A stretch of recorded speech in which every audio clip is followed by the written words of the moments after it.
child suffered in the hospital and everything before she died. But she's died now 3 hours ago.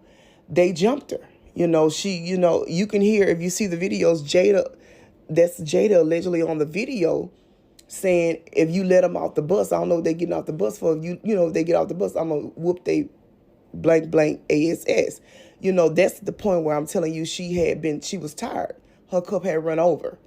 I don't have girls for a parent. As a parent, I don't have girls. And I only have one age child in school.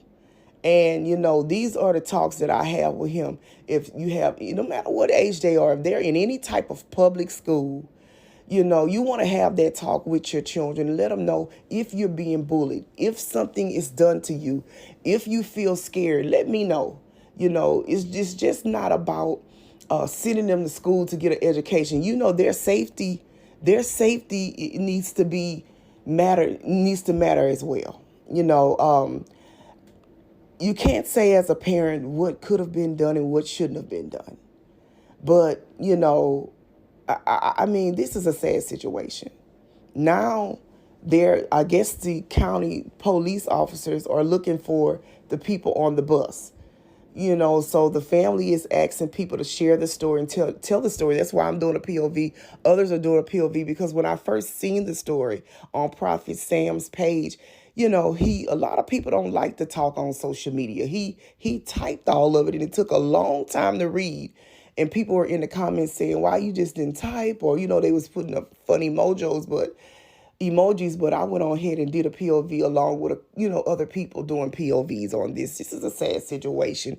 Either way you look at it. Condolences to that baby who had to couldn't even make it to her teens because of, 9 times out of 10, when somebody is bullying you, I don't care how y'all put it. Bullying is a form of insecurity and it's a form of jealousness. When people bully you like that, I'm sure Jada probably stayed in almost the best house in the neighborhood, or she was pretty, she had a shape, she was outgoing. People bully you for the things that they can't have or feelings that they can't derive from. Okay, if it was not bullying, these mad kids and everything like that probably was representing the turf. They so crazy these days, they will represent a street or a neighborhood before they would stand up and represent what's right. That's the way, even old ones and everything do that. But until all the other details come out, I'm just speculating here. But at the end of the day, it's sad. Because if y'all wanted to fight her that bad, why y'all couldn't fight a one-on-one? Y'all couldn't fight a one-on-one. Y'all